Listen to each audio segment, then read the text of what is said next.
Perfecto. Y así estamos ingresando en la clase número 5, ¿sí? La clase número 5, el taller número 5, y vamos a continuar con primeros auxilios psicológicos. Y vamos a entrar, después de haber hecho todas las aclaraciones, las explicaciones que hicimos en la clase anterior, lo que vamos a hacer el día de hoy es comenzar a analizar ¿para qué se usa el primer auxilio psicológico? O sea, la actividad o la intervención del primer auxilio psicológico es en una crisis. Entonces vamos a ver el tema de las crisis. ¿Qué es una crisis psicológica? ¿Sí? La crisis psicológica es un estado temporal de trastorno, desorganización, descontrol. Surge cuando una persona enfrenta un evento crítico como los que mencionamos en el taller anterior, un accidente, una violencia, ¿sí? Una situación adversa. Entonces, ¿qué es lo que la persona entiende? ¿Qué es lo que la persona siente? Porque es una emoción en ese momento, ese choque emocional, esa percepción de que no puede solucionarlo. O al menos de que no tiene los métodos, ¿verdad? O que no tiene asumida la manera de enfrentar una situación así por no estar acostumbrado a resolver ese tipo de situaciones. ¿Se entiende eso? ¿Sí? Porque no es lo mismo una persona que está acostumbrada, por ejemplo, no es lo mismo un pastor que está acostumbrado a enfrentar todo tipo de situaciones a una persona que no es pastor, que no está acostumbrado a todo tipo de situaciones. Porque el pastor carga con las situaciones propias y con todas las situaciones ajenas de todos los miembros de su iglesia, de los familiares que se vinculan. A su vez, cuando es un pastor en un ministerio apostólico, como el caso nuestro, que tenemos que atender pastores, ministros de otros ministerios, de otras organizaciones, de otros países, con otras circunstancias difíciles. Entonces son muchas crisis que llegan a una persona para un tipo de consejería. Entonces cada crisis tiene su particularidad y tiene su característica. Entonces vamos a ver eso, vamos a ver las crisis, los tipos de crisis y cómo se van manifestando. A través de las emociones se afecta la parte de la impulsividad. La persona actúa por impulso, no razona, porque no logra controlar su emoción. A su vez, en muchos casos, tiene el sentimiento de menosvalerse a sí mismo. ¿Por qué? Porque no encuentra la salida o porque no lo puede resolver. Entonces se menosprecia a sí mismo. ¿Sí? Por otro lado, tenemos la impotencia, sentimientos de impotencia por lo antes dicho. La hipervigilancia, cuando la persona por causa de todo lo anterior, se pone en un estado de estrés y de ansiedad y está permanentemente alterado en ese punto y cualquier cosa le afecta. Todo eso está vinculado al miedo, a sentimientos de terror, a inestabilidad afectiva, porque le va a costar recibir el afecto de otro y dar afecto al acostumbrado. ¿Sí? También en sus emociones, en la crisis, se vuelve una persona altamente irritable, justamente por la hipervigilancia, por el sentimiento de impotencia y por la inestabilidad afectiva. Todo eso, al, unido al sentimiento de impotencia y del miedo, ¿sí? Se sobrecoge con la emoción de la tristeza y del duelo. O sea, incluso se adelanta al resultado final de la crisis, diciendo lo perdí todo o he fracasado, cuando tal vez ni siquiera lo ha llevado adelante, lo ha sabido enfrentar. ¿Sí? Muy bien. También tenemos afectadas las, eh, la parte sensorial, lo cognitivo.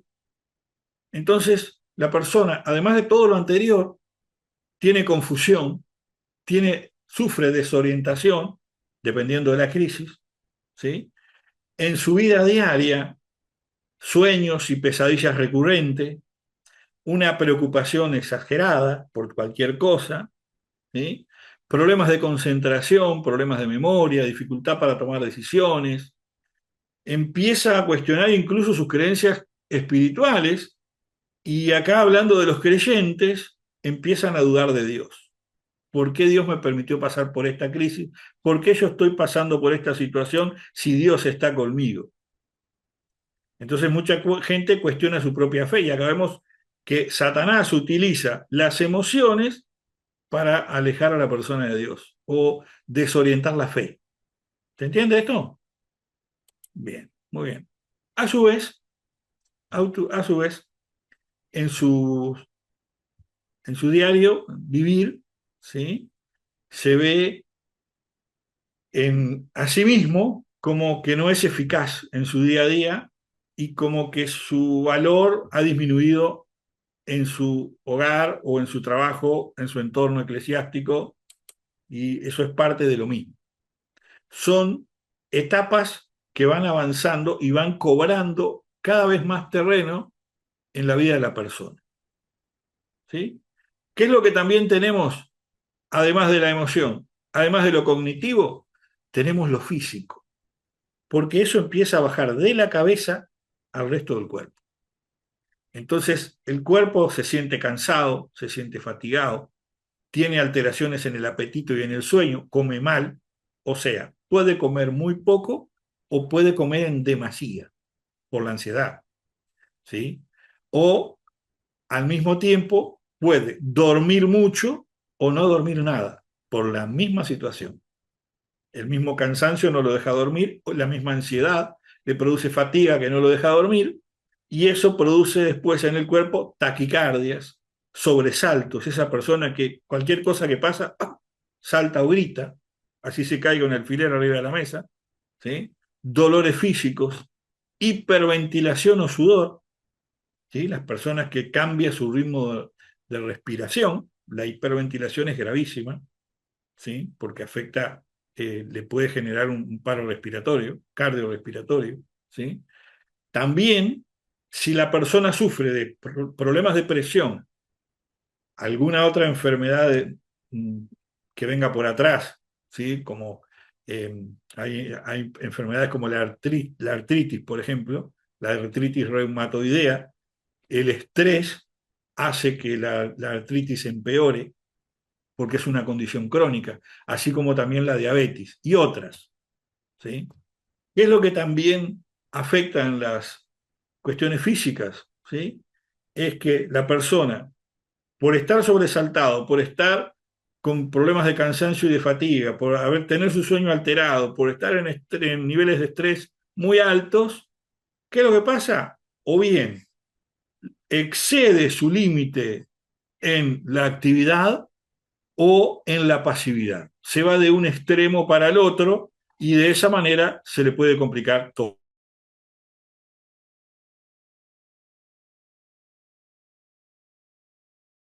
Entonces, entonces, entonces, se puede ir de un extremo para el otro, de un extremo para el otro. Puede ser una persona que de pronto comience a hacer todo lo que no hacía, pero por los efectos, lo que nosotros comúnmente llamamos está pasado de rosca, ¿sí? O se va al extremo, cae en un pozo depresivo que afecta al resto de su cuerpo. Y eso afecta todas las condiciones crónicas que mencionamos. Le afecta todo el resto de la salud, desde la presión arterial, la diabetes o cualquier otro tipo de enfermedad crónica que esté vinculada al estado emocional, ¿sí? Y, por supuesto, el cuadro final clínico es que la persona baja su respuesta inmune, vive enfermo. Cualquier cosa lo enferma. ¿Ah? ¿Qué es lo que causa estos tres listados que le acabo de mencionar? Además de lo personal, de la vida diaria en su hogar, en su entorno, bueno, comienza la afectación social, porque como le digo, eso baja de la cabeza al resto del cuerpo, y una vez que bajó, se expresa hacia los demás. Y hay cosas que nosotros vemos, que hay gente que ve cosas de nosotros y nosotros no las vemos, ¿sí? Entonces, la persona que tiene generalmente una crisis psicológica no atendida, no asistida, empieza a degradarse en el listado que les mencioné y después la persona se aísla. no tiene vínculo fuera de su hogar. Tiene el vínculo limitado a la familia. Y además de tener el vínculo limitado a la familia, incrementa la conflictividad familiar.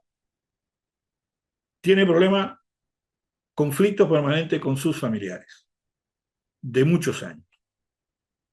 A su vez, tiene eh, manifestación de agresión física. Y cuando decimos manifestación de agresión física, estamos hablando que puede ser una persona extremadamente violenta verbalmente o con sus actitudes dentro de la casa, ¿sí? Con sus pares o familiares directos que están allí justamente por los conflictos que van en aumento por causa de ese aislamiento. También aumentan sus niveles de discriminación. Entonces, esa persona se empieza a ver como solamente ella es capaz o posible para todo, y los demás están todos mal y yo tengo la razón, entre otras cosas. ¿Sí? Eso lo que hace es una desintegración de las redes sociales. En sus redes sociales, su entorno y su diálogo pasa por una seguidilla de imposiciones.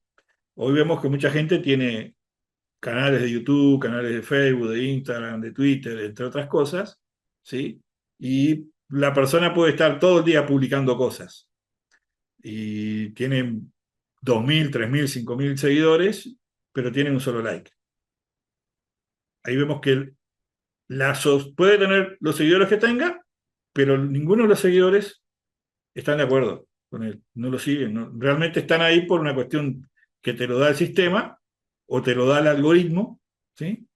Pero no significa que la gente esté con él. La sociedad que lo rodea, que lo ve, se aleja, lo desintegra.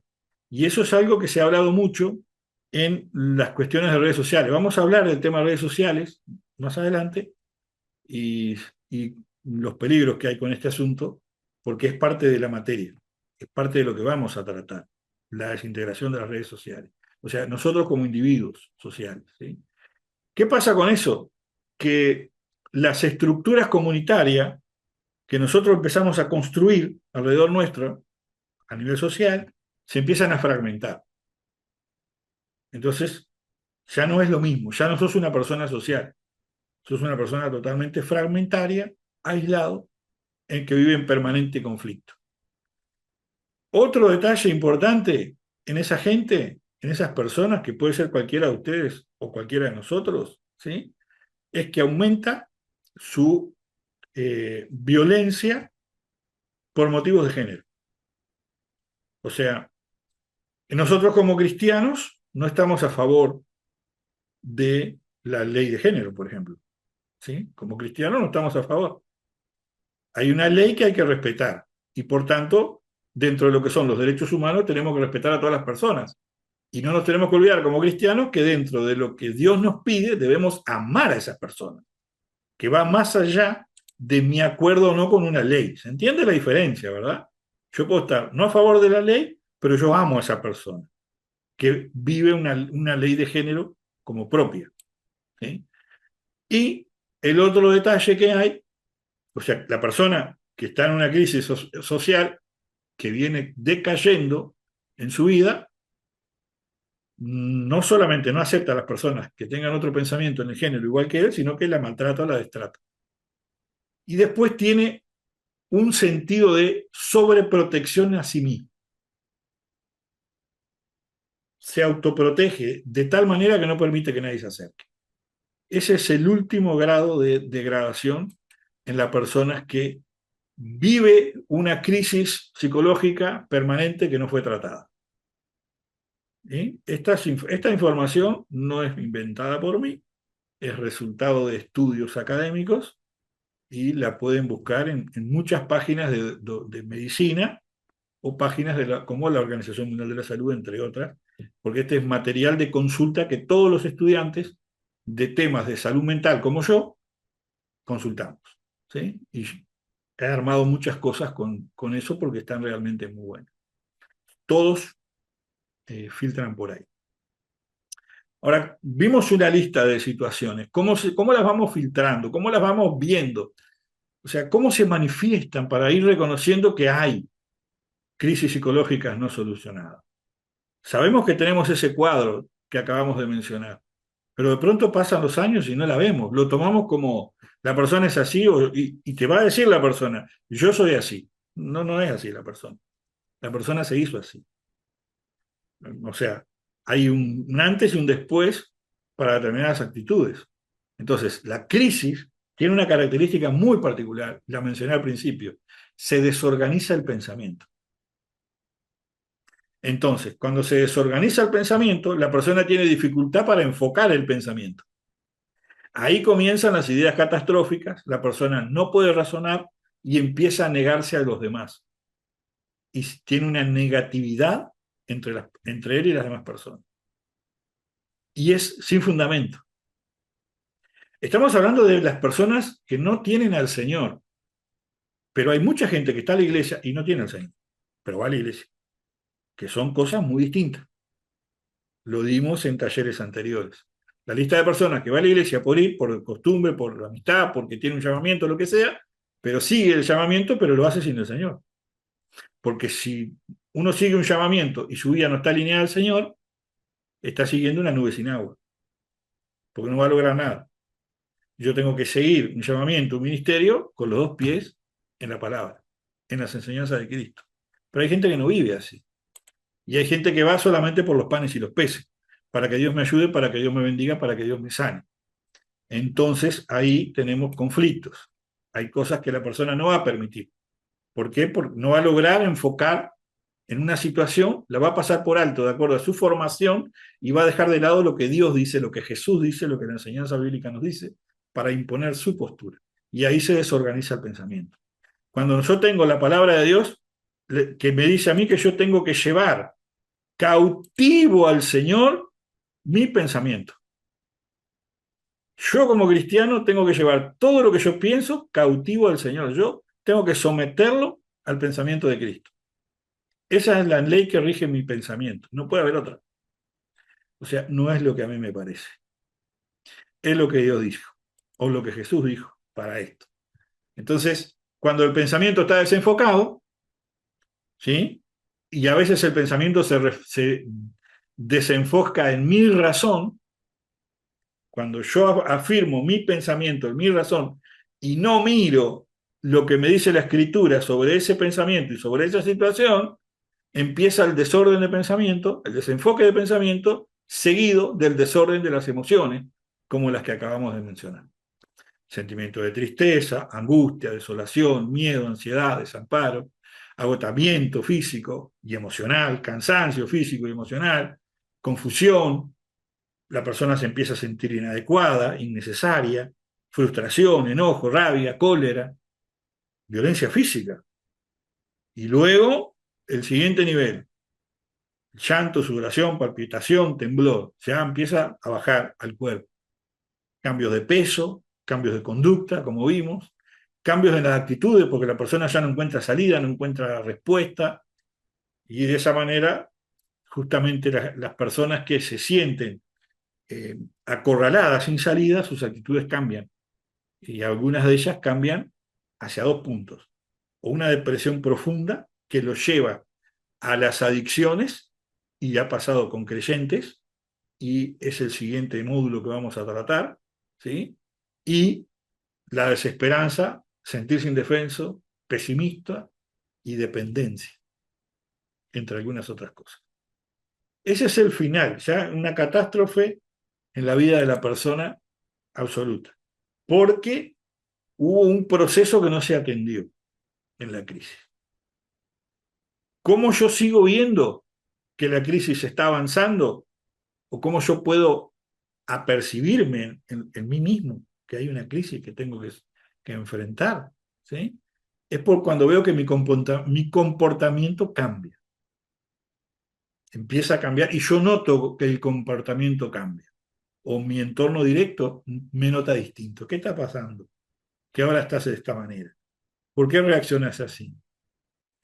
Lo mismo pasa con el rendimiento académico. La persona no le interesa estudiar, no le interesa leer la Biblia, no le interesa ir a la iglesia, no le interesa obedecer al pastor, no le interesa ir a trabajar. Cambia, empieza a degradarse. ¿Qué sigue pasando en ese proceso? Bueno, los hábitos cambian todos. La persona empieza a tener hábitos y conductas y costumbres que son ajenas a su día a día. Y eso se va a ver reflejado en los niveles de ansiedad, en el nivel de calidad del sueño, en el nivel y calidad de alimentación, en los desórdenes, como hemos mencionado, incluso en la higiene personal. La higiene personal incluye la higiene del hogar. Van a tener su casa sucia, desordenada, desorejada, van a haber acumulación de basuras en lugares que no deberían haber. Yo siempre digo, hay un demonio que está vinculado con la mugre, con la suciedad, ¿verdad? Y la mejor forma de reconocerlo es cuando yo veo en mi casa mugre o basuras que voy dejando y no las elimino, porque es un reflejo de lo que hay en mi interior. Entonces, cosas muy simples, ¿no? Hay gente que no se da cuenta y lo ve como algo normal porque en muchos lugares pasa, ¿sí? La acumulación de grasa en la cocina donde uno cocina. ¿Vieron las hornallas donde uno cocina? Ahí siempre se vuelca comida, se vuelca leche, grasa, el asado en la olla que le hizo para el pastor, que no me invitó, dicho sea de paso, ¿verdad? Queda ahí, empieza a engrasarse la rejilla, empieza a engrasarse la hornalla, la loza se empieza a engrasar, y algunos optan por pasar un trapito y poner arriba un papel aluminio. Pero ¿por qué no mejor se mantuvo la limpieza desde el inicio para que no se acumule? La acumulación de ese tipo de suciedades genera una familia de bacterias que están permanentemente alimentándose y creciendo ahí, que es una fuente de virus e infecciones en su comida. ¿Quién gana ahí? Satanás. No se trata de un poquito de grasa o de una leche volcada, que quedó que se fue amontonando, se fue amontonando. Ese es un ejemplo, pero hay muchos otros, muchos otros. Mire, la ducha, el inodoro, la pileta del lavatorio del baño. Hay muchos, muchos, los championes, los tenis, que no estamos viendo. Entonces, en lo que tiene que ver, en lo que tiene que ver con la higiene personal, a veces en nuestro día a día descuidamos cosas que las vemos como normales o comunes, o por falta de tiempo o por lo que sea. Pero esa es justamente una estrategia que si le piden revelación al Señor, el Señor les va a mostrar que es una obra de Satanás. ¿Por qué? Porque toda la escritura habla de algo muy distinto. Cuando ustedes ven, cuando el Señor viene y libera a la persona, ¿qué pasa con la casa de la persona? Queda ordenada y queda limpia. Lo primero que hace el Señor. Entonces, esa es una señal, por ejemplo, en guerra espiritual y en liberación, es una señal para usted ver que en esa casa hay presencia de entidades demoníacas o hay potestades que están dominando a esa persona o a esa familia. Lo va a ver más seguido si es una persona que cambia de casa permanentemente, que alquila. Una persona que de pronto trabaja todo el día, hace 14 horas por día y tiene poco tiempo, va a ensuciar poco. Pero si tiene mucha gente en la casa y que no colabora, va a haber bastante mugre acumulada. ¿Está? Pero una persona que se muda de casa permanentemente se puede encontrar con varias sorpresas, ¿verdad? Pero si usted ve que es la misma seguidilla en las mismas casas, si usted la acompaña en un periodo de años, un periodo de tiempo, familiar, lo que sea, usted va a ver que tiene las mismas conductas de higiene en su casa, va a ver que no es la casa, es la persona. ¿Sí? Entonces, esa es una de las señales. Y yo lo enseño en guerra espiritual porque es importante tenerlo en cuenta. A veces descuidamos la afectación que eso genera. ¿Por qué? Porque eso se mueve un espíritu de depresión. Detrás de eso, no es un espíritu de que sea un sucio, o que la persona sea sucia. Es un espíritu de depresión. La basura, la suciedad se empieza a acumular y con el tiempo la persona se empieza a deprimir solamente de ver eso y no tiene fuerzas o tiene una excusa para no hacerlo. O no tengo la herramienta, o no tengo el limpiador, o no tengo tiempo, o estoy cansado, o lo dejo para mañana, o nadie me ayuda, o le echamos la culpa a los demás. Pero son espíritus de depresión que van haciendo que la persona se angustie y empiece a acorralarse. Y es parte del proceso que estamos hablando. Es una alteración en los hábitos. Algunos lo heredan porque nacen en hogares así, pero cuando venimos a Cristo somos nuevas criaturas. Se supone que lo viejo pasó. Pero hay gente que lo asume, lo aborda a partir de una crisis. Las personas que sufren crisis emocionales fuertes, crisis psicológicas que no se tratan, entran en lo que nosotros llamamos el abandono. Entran en el abandono. Su humor cambia, tiene altibajos muy violentos del, del humor, ¿sí?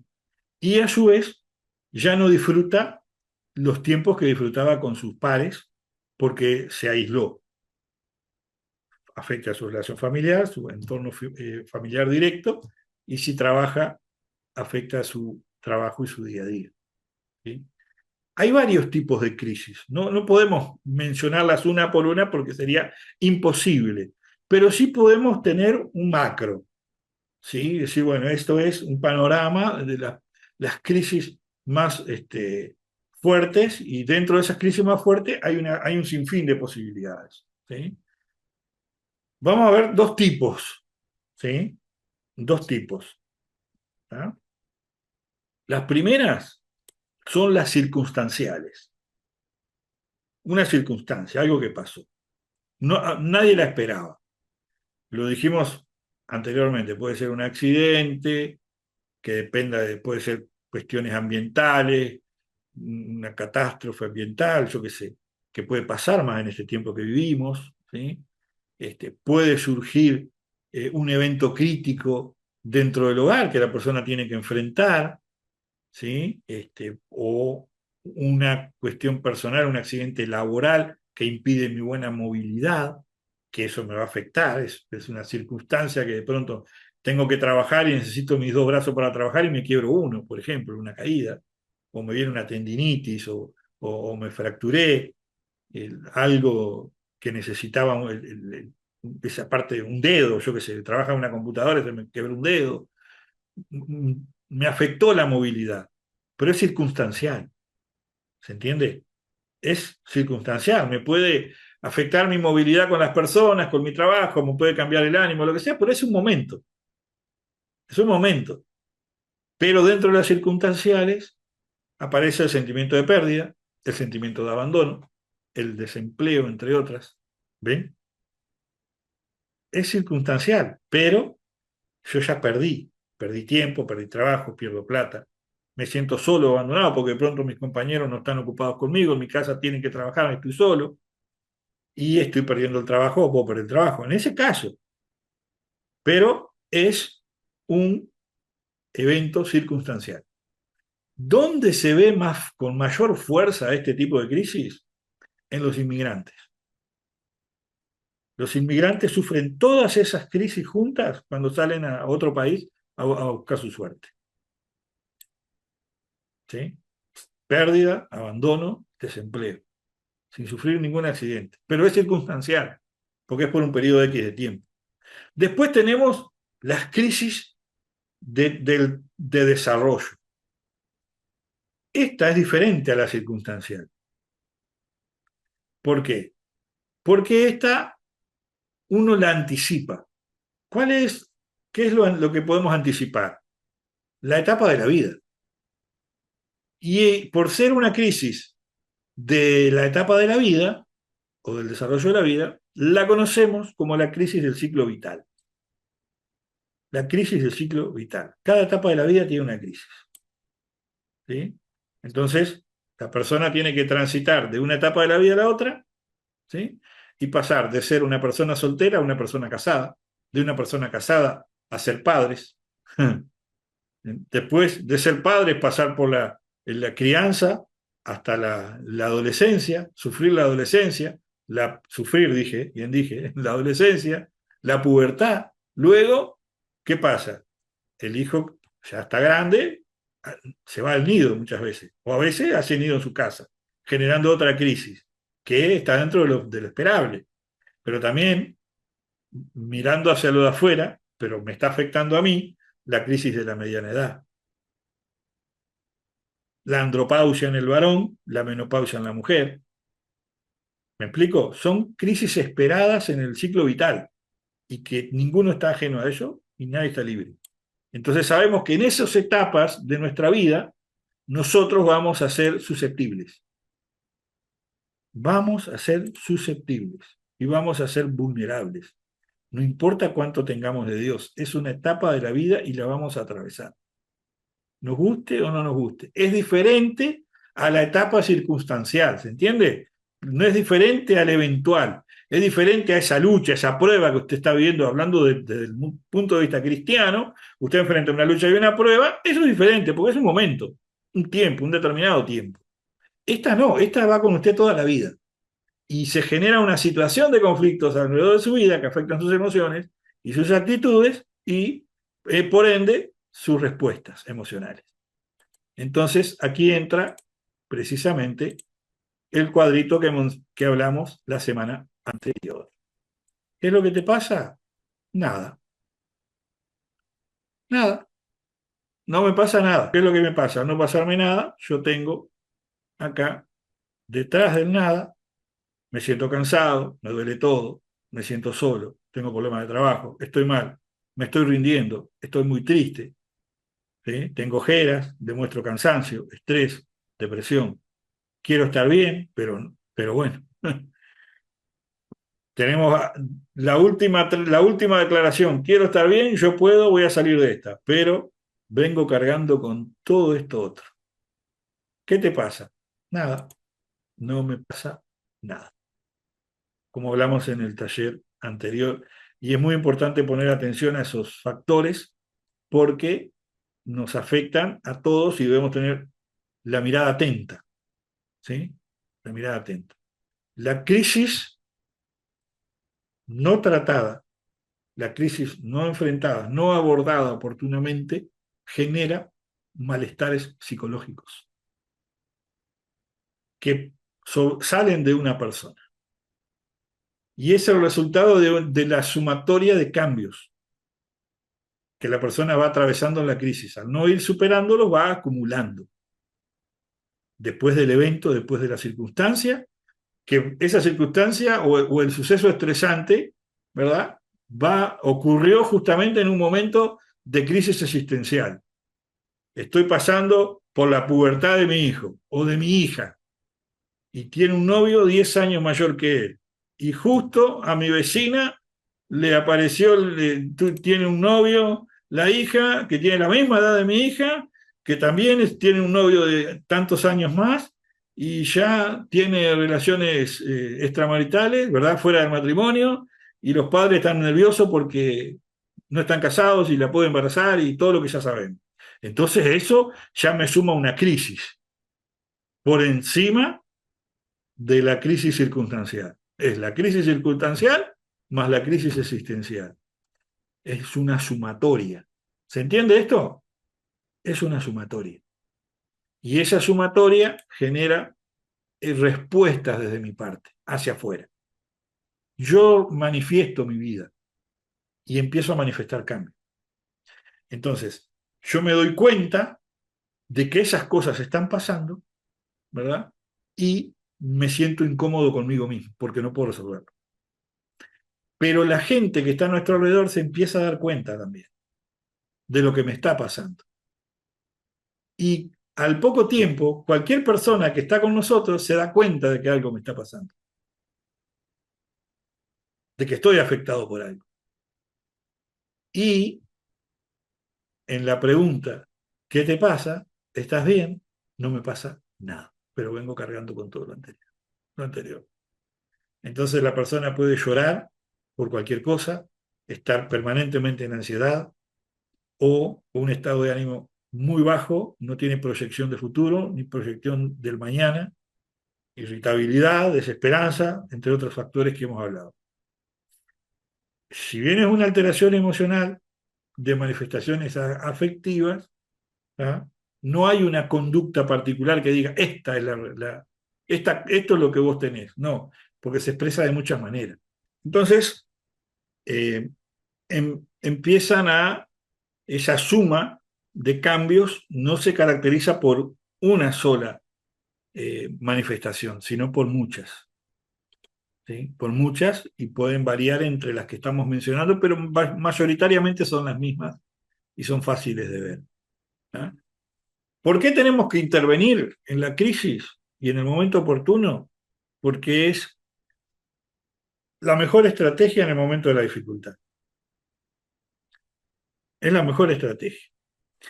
Y lo que hay que lograr es que la persona logre recuperar el estado en el cual estaba antes de la crisis, para que pueda tener un equilibrio, afrontar el evento de la crisis, atravesar la crisis, ¿sí? Atravesar la crisis. La declaración que estaba al final del nada. Quiero estar bien, voy a estar bien, lo voy a lograr. ¿Sí? Como dije la semana, hace 2 días, en el taller anterior, todo lo puedo en Cristo que me fortalece, el Señor es conmigo. Entonces, la intervención nuestra en una crisis es muy breve, a diferencia de la consejería. La consejería es después de la intervención. Primero intervengo, contengo, empatizo, el primer paso, para después avanzar. ¿Sí?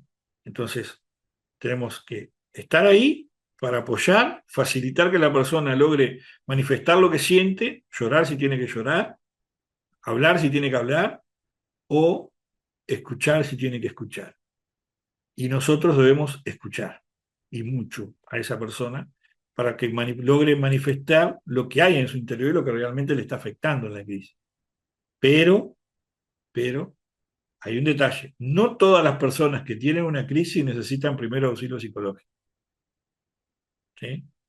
Habrán casos donde nosotros vamos a tener que identificar una situación de emergencia psiquiátrica,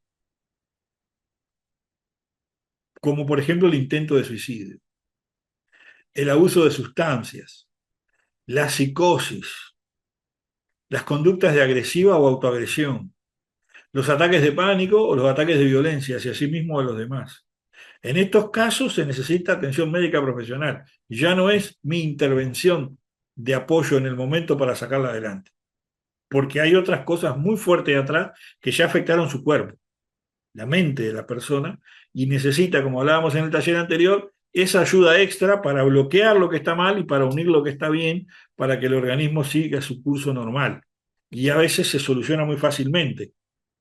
A veces se pierde el tiempo llevándolo a todo al mundo espiritual, cuando en realidad lo que estaba necesitando la persona era otra cosa. El de Satanás ya hizo un daño, pero a través de una herramienta que nosotros no tenemos, que es la ciencia, podemos solucionar, reparar parte de ese daño para que la persona podamos ahí sí, a través de una consejería, orientarla a que entregue esa sanidad a las manos del Señor y haga la obra completa. Y conocemos muchísimos casos.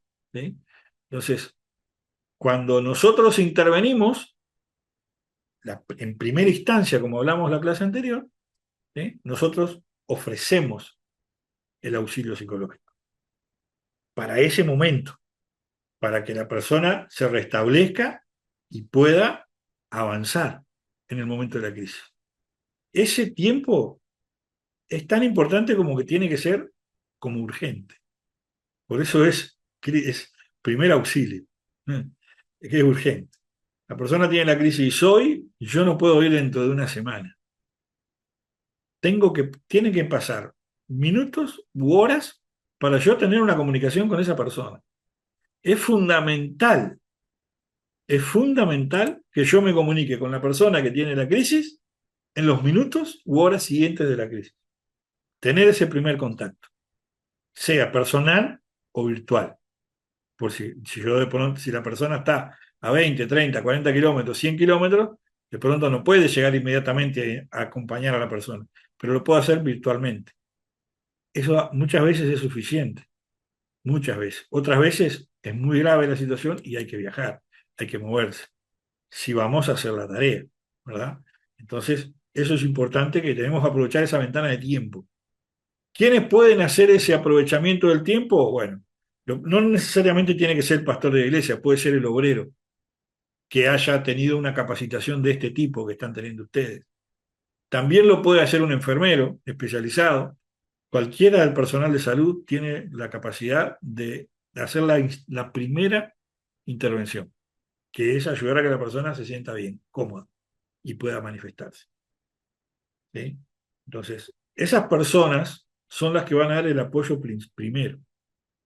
Le van a llevar a la persona a un estado de calma que lo puede hacer a través de la contención humana, un abrazo, el escuchar, el estar ahí, el empatizar, o en el caso del personal de salud, a través de un calmante, un antidepresivo, algo que lo regule la emoción, que le brinde una cierta seguridad de que va a estar bien en ese momento, para que la persona pueda expresar sus emociones. Porque si está alterado, va a hablar desde la alteración. ¿Sí? Al mismo tiempo, sean los obreros o sea el personal de salud, le van a poder brindar a la persona asesorada, a la persona que está en la crisis, dar la oportunidad de que se conecte con alguien. A partir de usted da el primer auxilio, pero le puede aconsejar, si es un cristiano, ¿sí? Si es un cristiano, le puede decir, mira, te conviene hablar con el pastor o con el obrero que está en el área de consejería. Es una red de apoyo que tiene la iglesia. Todas las iglesias tienen consejeros, ¿sí? O, en el caso de los no creyentes, hay instituciones. Cuando la persona no quiere ir a la iglesia o no tiene vínculos con la iglesia y no le interesa mucho, pero usted está allí, ¿verdad? También fuera de la iglesia hay grupos de apoyo que ayudan a la persona a salir adelante en estos momentos, ¿sí? Tengamos en cuenta esa posibilidad porque no todas las personas van a aceptar la intervención de la iglesia, incluso gente de la iglesia. Esto es un poco contradictorio, ¿verdad? Pero muchas veces hay gente que va a la iglesia y está alejada de la iglesia por cuestiones que le han pasado a la iglesia. Y está afrontando una crisis y uno de pronto lo conoce y quiere ir a apoyar, pero se encuentra con una pared. Yo no quiero que la iglesia intervenga.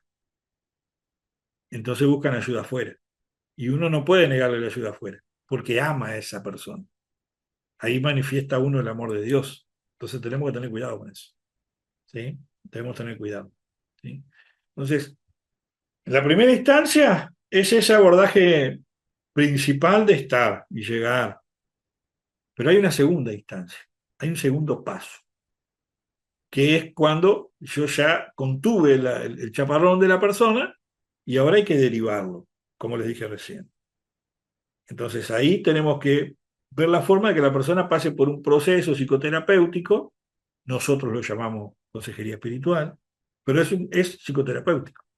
Por eso los mismos médicos no creyentes dicen que nosotros somos tremendos psicólogos sin haber estudiado psicología, porque la misma escritura tiene muchos principios de la psicología, ¿ya? Y muchos evangélicos ignoran esto. El Sermón del Monte es un tratado de psicología. El Sermón del Monte es un tratado de psicología y dicho por muchos psicólogos, ¿ya? Entonces, el proceso ayuda a la persona, la va, valga la redundancia, procesando, ¿verdad? A través de los sucesos traumáticos y a través del impacto psicoemocional que la persona está atravesando en esa crisis. Entonces, cuando yo estoy como creyente apoyando a una persona en ese segundo paso, yo estoy dándole a la persona todos los textos que conozco o los que sean relevantes en esa situación, como lo dijimos en talleres anteriores, pero a su vez acompañado de testimonios y palabras de fe y de aliento en el caso de un cristiano, ¿tá? En el caso de que no, debemos orientar para una persona que tenga un diplomado en salud mental, que ya tenga otras herramientas más allá de la fe. Pero si es cristiano, va a tener la herramienta más allá de la fe con la fe, ¿sí? Y eso implica psicoterapeutas, como conocemos, orientadores psicosociales, psicólogos, psiquiatras, trabajadores sociales, consejeros pastorales, ¿sí? Que también orientadores vocacionales. Yo conozco pastores que son orientadores vocacionales. Y eso es muy importante también. Entonces, debemos tener la intervención de segunda instancia presente. Es el siguiente paso. ¿Y ahora a dónde vamos? ¿Y ahora qué hacemos con esta persona que ya logré enfocar la necesidad y que pueda dar el primer paso para salir adelante? ¿A dónde la llevo? Te voy a dar todo lo que yo tengo como obrero de la iglesia. ¿Sí? Desde que yo todo lo puedo en Cristo hasta que el Señor hace nuevas todas las cosas.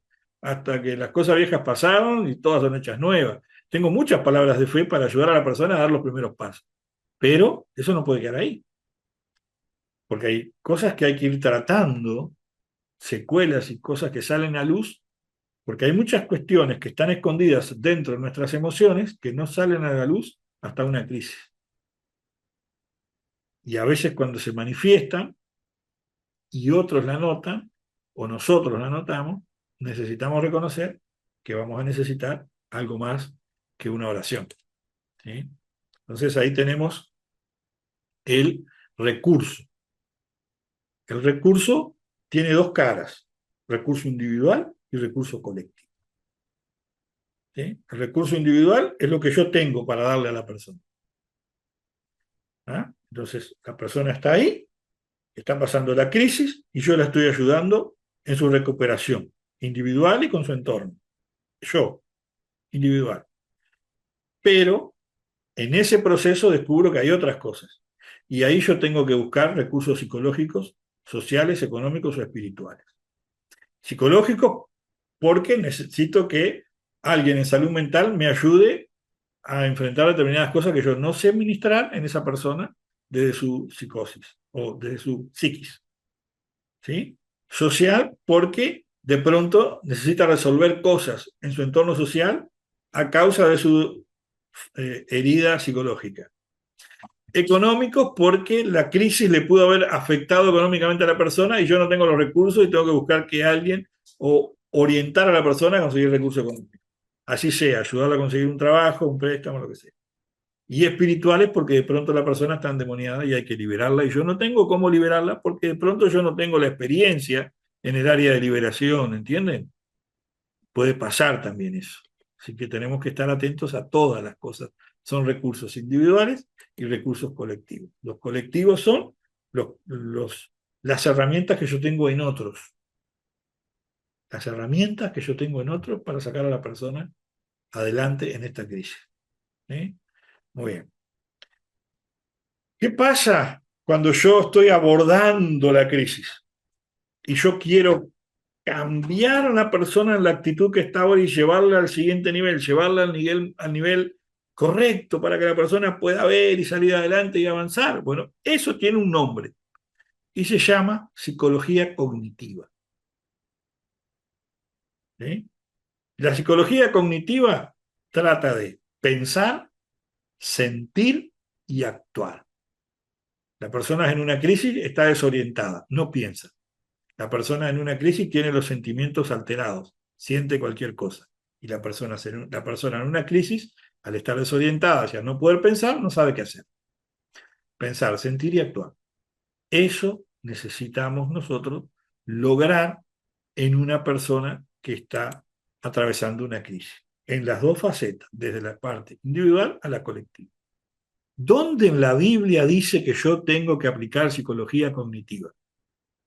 Yo le voy a dar algunos textos. Romanos 12:2. Renovar vuestro entendimiento. Renovar vuestro entendimiento. Y para eso corregimos los pensamientos negativos. Orientamos el pensamiento. Transformado por la renovación de qué? De vuestro entendimiento. ¿Sí? Si yo logro eso, voy a poder pensar mejor, sentir mejor y actuar mejor. Psicología cognitiva. Pero no pasa, eh, no pasa solo por ahí. Tenemos el Salmo 32:3 al 5 y el Salmo 51:8. Un alma enferma, un corazón enfermo produce cuerpos y mentes enfermos. Y nosotros como cristianos, como obreros del Señor, debemos llevar esa sanidad integral que nos enseña el Señor hacia las personas necesitadas. Psicología cognitiva. ¿Entendió? La psicología cognitiva tiene algo que se llama psicoterapia cognitiva. O sea, yo tengo que darle a la persona una consejería. Y esa es la psicoterapia. Y cognitiva. En el pensar, en el sentir y en el hacer. ¿No? Es cuando un consejero habla con usted. O usted como consejero habla con alguien que tiene dos tipos de pensamiento. Pensamiento negativo y pensamiento dañino. Entonces, si usted tiene pensamiento negativo y pensamiento dañino sobre algún área de su vida, de su familia, de su economía, entonces usted necesita hablar con él. Y si usted encuentra una persona que tiene esos pensamientos y está bajo su cuidado de consejería en ese momento, usted tiene que ayudarlo, así como lo van a ayudar a usted, a reemplazar esos pensamientos por los pensamientos correctos. Es justamente renovado, transformado por la renovación de vuestro entendimiento. Pensar, cambiar el pensamiento, sentir diferente y actuar diferente. Mateo 15:19 habla de esto. Mateo 15:19. Lo dijimos a lo largo de todo el taller, en las clases que vamos hasta el día de hoy. La empatía es algo que inventó Dios. ¿Sí? Ama a tu prójimo como a ti mismo. Colocarse en el lugar del otro, estar en su piel, mirar la realidad como el del otro, como el otro la mira. Porque yo puedo sobredimensionar o minimizar la situación del otro. Pero si yo estoy en la piel de él, lo voy a ver cómo lo mira. Ama a tu prójimo como a ti mismo. Empatía.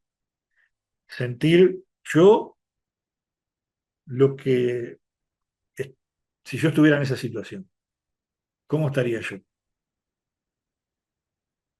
¿Cómo me dolería a mí que un padre no tenga el sueldo para ayudar a su hijo o que una madre se quede sola con hijos? ¿Cómo actúo yo? ¿Lo puedo minimizar? Empatía. Necesitamos la empatía para llegar con el consejo justo. Si yo llego con el consejo justo, voy a poder orientar, apoyar, ayudar, informar y tratar. En ese orden. Orientar es el primer paso a dar, a seguir. Apoyar es ver qué puedo hacer. Ayudar es llevar a la práctica lo que puedo hacer. ¿Sí? Informar son formas de salidas que le podemos dar a esa persona como parte de la orientación y del apoyo. Y tratar es la consejería en sí que le voy dando a esa persona. La voy tratando, la voy ministrando. En ese momento yo puedo ser el pastor de esa persona. Usted se convierte en el pastor de esa persona durante el proceso de la consejería. Pero no olvidarnos de lo siguiente. No es lo mismo la consejería al no creyente que al creyente. La consejería al creyente debe estar centrada en Cristo. O sea, el orientar, la regulación del pensamiento y la emoción de la persona creyente debe estar centrada en Cristo, en la enseñanza del Señor. Porque Él es el fundamento. Y sobre Él se tiene que apoyar todo. Esa es una enseñanza pastoral. Yo tengo que enseñar pastoralmente. Debo enseñar fundamentado en la Escritura. Enseñar guiado bajo el Espíritu Santo. Cuando digo enseñar, digo aconsejar. Porque voy a estar orientando a la persona hacia las cosas del reino. Jesús dijo, buscad primeramente el reino de Dios para que todas las cosas sean añadidas. Y hay gente que está angustiada, ansiosa, deprimida, pasando mal, tomando malas decisiones permanentemente porque busca solamente los beneficios del reino y no al reino. Quiere los favores del reino, pero no vincularse con el rey y no vivir bajo las normas del rey. Entonces, cuando usted se convierte en un consejero, se convierte en un consejero pastoral, que es entrenado en el arte de la consejería. No va a tener mayores dificultades, principalmente si se capacita para poder apoyar y asistir a los aconsejados. Hay gente que nunca se capacita para nada. Como dijimos en el taller anterior, hay gente que ha vivido muchos años, que tiene mucha experiencia, muchos años dentro de la iglesia, con un gran testimonio, un matrimonio estable durante muchas décadas, una familia organizada, tiene mucho para aconsejar. Pero qué bueno que además de eso pudiera agregar algunos aspectos como la salud mental, que muchos la dejan de lado, el abordaje de adicciones, entre otras cosas. ¿Sí? Entonces, el consejero que busca capacitarse se previene y la prevención lo ayuda a manejar y a resolver los conflictos. Al yo tomar talleres y aprender, me estoy previniendo, porque yo de pronto hoy no tengo a quien aconsejar, pero el día que lo tenga voy a tener una herramienta para manejar y para ayudar a resolver los conflictos de la vida de esa persona o incluso de mi propia vida, de mi propio entorno. Siempre tomando en cuenta el consejo de Dios y los demás recursos de la fe. ¿Sí? Ahora, para que esto sea eficaz y competente deben realizarse con las destrezas indispensables. ¿Sí? Por un lado, y el punto principal, reiterativo, recurrente, la empatía. Amar como Dios te amó. Amar como te amas a vos mismo. Teniendo un conocimiento o un entendimiento de la naturaleza humana y las reacciones humanas, el carácter, los temperamentos de las personas. Cuando uno conoce el carácter de las personas y el temperamento de las personas, que son cosas distintas, uno sabe con qué tipo de persona está hablando. Y en una crisis actúa de diferentes maneras bajo esos temperamentos. A su vez, tener algún conocimiento de las técnicas de consejería, con la guianza del Espíritu Santo acompañando la empatía. Entonces, la consejería pastoral no es simplemente un punto de fe o de buena voluntad. Usted, por más ganas que tenga de ayudar a una persona, y por más buenas intenciones que tenga, para dar una consejería, tiene que ser sensato, honesto y realista en decir, bueno, de pronto me faltan algunas cosas que no tengo. De pronto me faltan algunos, algunos estantes, como los que están atrás mío acá en la imagen, donde poner algunos libros más, algunos conocimientos más, para yo tener alguna herramienta más. Yo lo digo, por ejemplo, ahora, desde el punto de vista personal. Yo estoy anotado en 4 cursos. Yo sigo estudiando. Hace poco me recibí de un curso de inteligencia emocional, estoy anotado en otros cursos y hoy terminé un curso más de 8 horas. Son capacitaciones de 8 horas en diferentes áreas. Y mire, yo lo hice de inteligencia artificial. Hice inteligencia emocional, ahora hice inteligencia artificial. Todos saben lo que es la inteligencia artificial o más o menos tienen una idea, ¿no? Este, las computadoras que se manejan solas, los robots con inteligencia artificial, todo eso que vemos ahí en las redes, que en algunos están pasados de rosca o sobredimensionados o muy llevados a la ciencia ficción y otros son muy realistas, ¿sí? Y hay un campo muy amplio en esto, muy amplio, que algún día lo hablaremos en otro taller, porque incluso lo hablamos en Pregunta al Pastor, en un programa que tenemos, hemos hablado de la inteligencia artificial y el adulterio, porque fíjense, y tiene mucho que ver con la consejería, ¿cómo le aconsejamos a un hombre que se compra un robot como compañera? Y como compañera de vida, tiene su esposa, o al revés, una mujer que se compra un robot varón a pesar de que tiene su esposo. Pero no es una persona, no estoy haciendo nada malo, te puedes decir, te pueden argumentar. Pero ese robot tiene inteligencia artificial, emula todos los pensamientos y las acciones y las actitudes, la conducta, el diálogo, la comprensión, el afecto, la manifestación de afecto que debería tener correctamente una pareja hacia su cónyuge. Eso lo hace un robot con inteligencia artificial. Y hoy en día lo hacen. Ya existe esa tecnología. Bueno, yo me hice un curso, estudié y hoy me llegó el certificado. Lo hice con Santander, el Banco Santander ofrece cursos gratis, en temas así, y lo hacen desde España con profesores. Yo lo hice, me interesó para estar un poco actualizado, porque también tiene que ver con estas cosas, al mundo al que viene y que no comprendemos totalmente, porque es todo nuevo, y debemos estar preparados para lo nuevo. Debemos estar preparados porque es una estrategia. Yo necesito saber a lo que me voy a enfrentar.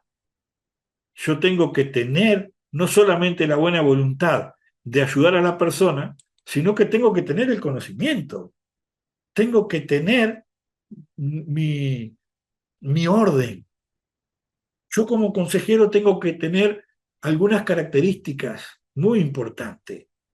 Buscar el bienestar integral, no solo del aconsejado, sino el mío. Yo tengo que tener un bienestar integral para poder aconsejar, para poder ministrar una consejería. Yo tengo que buscar hacer la voluntad de Dios, para poder darle al otro el que busque la voluntad de Dios.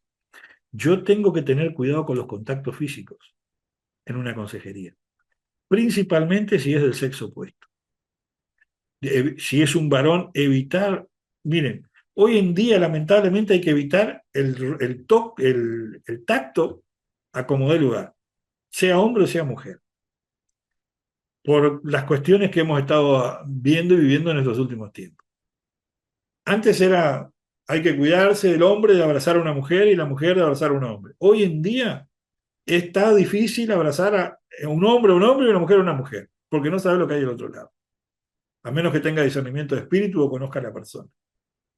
Y eso nos ayuda a nosotros a reconocer nuestras limitaciones, no solamente en cuanto al trato personal, ¿verdad? Y sino también en cuanto a mis conocimientos, a mis limitaciones de conocimiento, a mis faltas, a mis carencias. Como lo acabo de mencionar, yo estoy anotado en cuatro nuevos cursos, en cosas que, si bien tengo algún conocimiento, pero yo quiero saber más, quiero diplomarme, quiero decir, bueno, no solamente tengo una idea, sino que ahora cruzo esa limitación y ya no tengo esa limitación. Ahora tengo ese conocimiento, por lo menos un conocimiento primero, un conocimiento básico que me va a ayudar a mí a avanzar a otro nivel y poder profundizar en ese campo y poder tener una base para tener por lo menos una respuesta a la persona que estoy aconsejando en cualquier área. Es parte de nuestra vida y debería ser parte de nuestra vida. ¿Sí? Y yo como consejero, o el consejero debe tener bien claro Éxodo 18-19. Dios siempre va a estar con nosotros. Nunca nos va a dejar. Nunca nos va a dejar. Y eso es algo muy importante. Nosotros no podemos ir a una administración de una consejería pensando que Dios no va con nosotros. ¿Por qué? Miren, a veces pasa que, permiso, por ejemplo, no los veo a nadie, están todos viendo el partido, debe ir perdiendo Uruguay porque no escucho un gol, nadie tirar bombas acá en el barrio. No sé cómo va el partido, no me interesa porque hay varios uruguayos que hoy no están porque están viendo el partido porque se va Suárez y son de Nacional. Y los conozco que son de Nacional. Entonces, están todos lamentando la ida de Suárez. En fin, pobre de ellos. Entonces, a veces nosotros pecamos. Usted pecó. Yo qué sé, hizo algo. Vaya a saber qué. Entonces, a veces uno está con ese pensamiento. Yo le fallé al Señor en tal cosa, yo qué sé. Cualquier cosa. Póngale el nombre que usted quiera. No necesariamente algo grave, pero ¿qué pasa si fuera algo grave? Empiezo a desacreditarme en mi función y cómo así estoy yo, voy a ir a ayudar a esa persona en la crisis y yo estoy peor. Pero no debemos olvidarnos que Dios va con nosotros. Y a veces, teniendo en cuenta, como es un primer auxilio psicológico, no necesito saber mucho para estar ahí, porque de lo que se trata la primera instancia es estar ahí, empatizar, conectar, ¿se acuerdan? Ayudar a que la persona se abra. Lo que necesita es verme a mí, no ver mi título, mi cargo, quién soy en la iglesia. No, tiene que ver que yo estoy interesado en ella o en ella y quiero ayudarlo y quiero que esté bien y quiero que salga adelante. ¿Se entiende esto? Es fundamental este primer paso, sin importar cómo yo me sienta o cómo yo crea que me siento o cómo yo crea que esté. Porque yo puedo fallarle a Dios en algo, pero la persona es un tema entre yo y Dios.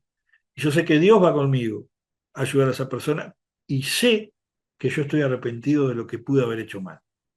Porque las 24 horas del día nosotros fallamos a Dios. En alguna manera, en las 24 horas que tenemos de día, muchas de esas horas estamos despiertos. Muchas de esas horas estamos despiertos. Y en esas horas estamos teniendo algunas actitudes que de pronto desagradan a Dios.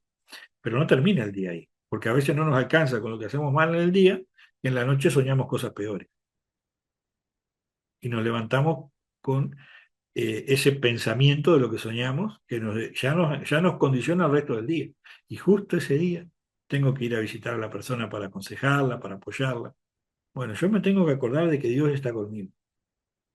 Y Dios me prometió que me libraría de todo mal. Y Dios me prometió que me ayudaría a salir adelante, me ayudaría a avanzar cada día y que Dios nunca se iba a apartar de mí. Mientras yo no me aparte del Señor, Él nunca se va a apartar de mí. Yo le puedo fallar, pero su misericordia es más grande que mi falla. Él hizo algo por mí que nadie es capaz de hacer. Me dio la oportunidad. Entonces ahí yo tengo que hacer ese paso. Sin importar su condición de Dios, se hizo hombre, sin importar de ser Dios, vino a mi condición humana y sufrió por mí. Entonces yo, sin importar mi condición de pecador, yo voy a darle al otro lo que no puede tener por sí mismo. ¿Se entendió? Entonces a veces nos vamos a encontrar con esa crisis, con esa lucha espiritual. Yo hablo de la primera instancia, no estoy hablando de una consejería constante. Estoy hablando de ir en el momento adecuado a apoyar a la persona. Si usted tiene que hacer una consejería constante y usted ese día o esa semana, yo que se pisó el palito, como se dice acá, los que están acá son todos uruguayos, saben lo que dice, lo que significa pisar el palito. Usted y falló, yo qué sé, lo que sea. Bueno, esa semana evite no arrimarse. Ponga una disculpa o mande a otro. Y si ve que lo que hizo está muy mal, delegue. Hable con el pastor y diga, pastor, yo no puedo porque fallé en tal área, no me siento en condiciones, hasta que Dios no me restaure en esta área, que siga otra persona. Eso es sabiduría, es inteligencia, es santidad. Aunque en ese momento se encuentre en el peor momento, eso habla muy bien de usted. ¿Sí? Entonces, tener en cuenta que debo tener esas actitudes. ¿Sí? También tenemos en cuenta lo siguiente, no podemos pretender que las cosas, una vez que avance la consejería, cambien. Y eso aplica a mi persona y aplica a mi entorno. Yo no puedo pretender que mi entorno cambie si yo siempre hago lo mismo. Y la persona que está siendo aconsejada no puede pretender que las cosas cambien si siempre actúa de la misma manera. Tiene que ver la crisis, la situación de cambio, como una bendición y como una oportunidad para que pasen cosas buenas. Entonces, ¿qué hacer frente a una crisis? Como lo dije recién, si en la crisis me afecta a mí porque yo fallé y no puedo ir a aconsejar, me tengo que adelantar a la crisis. Y decir, no, yo así no puedo ir, pastor, pasa esto. Punto número uno, adelantarme. Hablo de mí como consejero, pero a su vez hablo de la persona a aconsejar. Cuando viene una situación y la persona está en una crisis, pero yo estoy bien, adelantarme, ir inmediatamente, no perder el tiempo.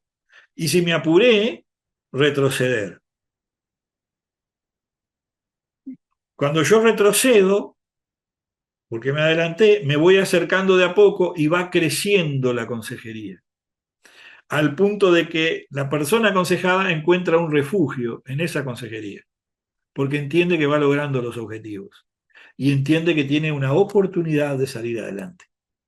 Y esa oportunidad se la vamos a dar nosotros como buenos consejeros en Cristo Jesús, ¿sí? Usando las herramientas y técnicas que le podamos ir ayudando a la persona en Cristo Jesús. Yo le voy a decir algo que de pronto lo habrá escuchado muchas veces, ¿no? Pero nuestro cerebro está conectado con nuestros pulmones. ¿Sabía usted? Y el cerebro, que es el que regula las emociones, ¿ah? Se desvincula de los pulmones a veces y se desconecta en la hiperventilación, por ejemplo. La persona empieza a agitarse, a frustrarse de tal manera y empieza a ser así. Empieza a estar en un estado de ansiedad glorificada, ¿sí? Entonces, ayudar a la persona a respirar, ayudar a la persona a respirar, tiene mucho más eficacia que ponerte a orar por ella. Le decís a la persona, respira conmigo, por la boca o por la nariz,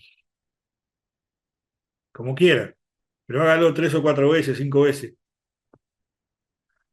y ore, mientras le dice a la persona, respira así. Cuando usted empieza a respirar calmadamente, se conecta al cerebro con los pulmones, y el cerebro empieza a sentir algo que significa calma, y manda esa señal al resto del organismo, calma, las cosas están calmadas. ¿Vieron cuando pasa algo y decimos, Ah, al fin. Esa respiración es la señal de calma y de satisfacción. Es una respuesta química del cerebro, no es un demonio, ni es una obra del diablo. Ni es del diablo respirar porque lo primero que Dios le puso al hombre fue la respiración. Y hay gente que demoniza hasta la respiración. Porque como los que hacen, ¿verdad?, meditaciones mántricas o tántricas, lo que sea, en el budismo zen y otros budismos, utilizan la respiración como una técnica. Hay muchos tipos de respiración. ¿Entiende? Pero la respiración la dio el Señor cuando nos dio la vida. Y la respiración está ligada al cerebro. Cuando usted está agitado, el cerebro manda la señal de peligro y sus pulmones empiezan a agitarse y a respirar rápidamente, causando, dañando el corazón, porque se aumenta la ansiedad y la tensión, principalmente si tiene problemas arteriales, y eso puede dar un paro cardiorrespiratorio. Entonces, ahí hay que orar si quiere, todo lo que quiera, pero la persona hasta que no respire bien no va a calmar. Por eso cuando la persona llega en una crisis respiratoria o una crisis de hiperventilación a la puerta de emergencia, lo que le hacen es le ponen un tubo, un bombeador en la nariz para que regule su respiración. Y le dicen, respire con calma, respire con calma. Y le dan allí un calmante. Pero lo primero es respirar con calma. Entonces siempre tenga en cuenta eso. Cuando usted va a ministrar, cuando usted va a hablar, cuando usted va a enfrentar cualquier tipo de crisis, el primer paso al Señor. El segundo paso, calma. Como decía el dibujito de Kung Fu Panda, paz interior, paz interior. Nunca lograba la paz interior. Kung Fu Panda 1. Tengo un hijo chico, ¿qué voy a hacer? Bueno, vamos a dejar la clase por acá. Espero que les haya gustado la clase de hoy. Siempre estoy recibiendo mensajes de algunos de ustedes después de la clase. Me alegra que les haga bien las clases y espero que cada clase logren cosas buenas para ustedes. De mi parte, que el Señor les bendiga. La semana que viene arrancamos con abordaje a las adicciones. ¿Cómo abordar la consejería en adicciones?